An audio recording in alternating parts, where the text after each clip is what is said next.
Miel Pangilinan, anak daw ni Rico Blanco kay Casey Concepcion. Disclaimer, ang mga larawan o video na mapapanood nyo ay hindi pag-aari ng uploader.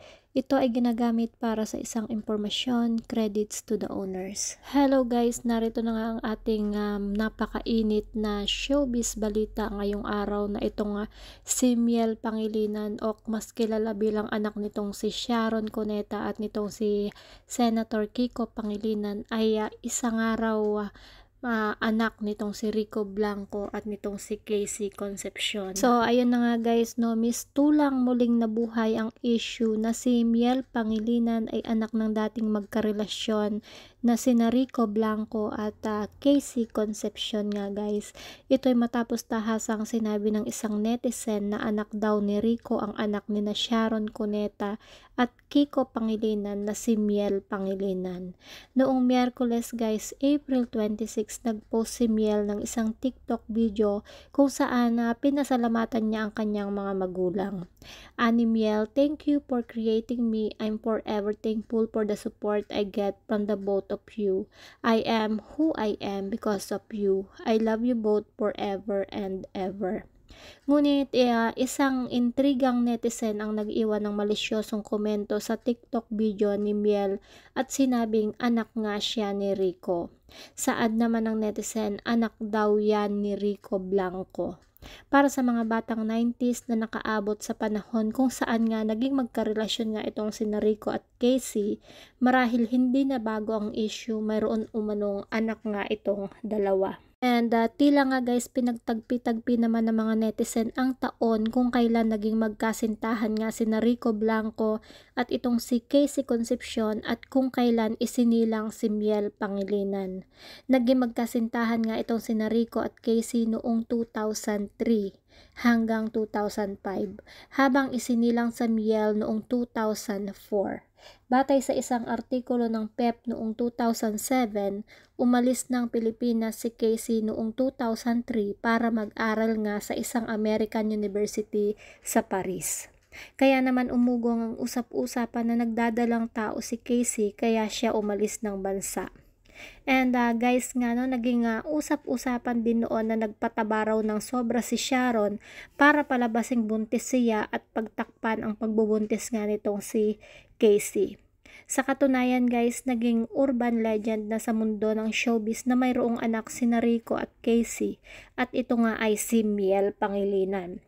Itinago raw ito ng pamilya ni Sharon para makaiwas sa kahihiyan si Casey na noon ay nasa rurok ng kanyang kasikatan. Dagdag pa nga rito, tungkol din umano kay Casey at sa pagbubuntis niya ang kanta ni Rico na Antukin na inilabas niya noong 2008. Makahulugan daw kasi ang bawat linya ng kanta na tungkol umano sa pag-alis sa bansa ni Casey kasama ang kanilang anak. Narito ang umpisa ng Antukin, iniwan ka na ng eroplano, okay lang baby, huwag kang magbago.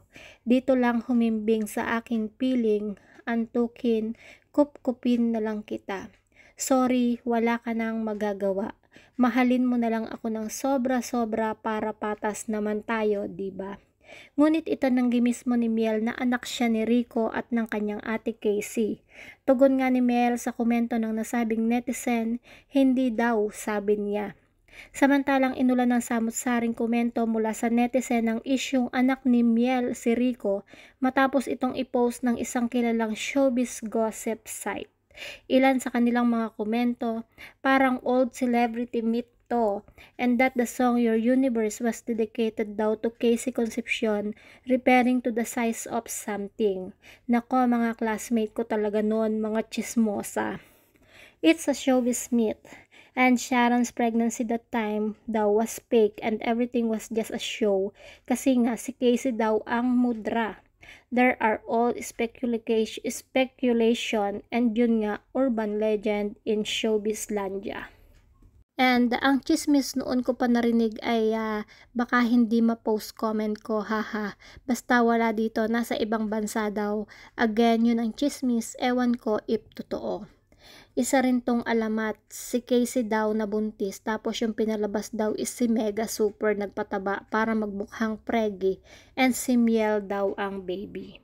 Anyway guys, sa aking pagkakaalam is nung pinagbubuntis nga ni Sharon itong si Miel is naka-bed rest siya.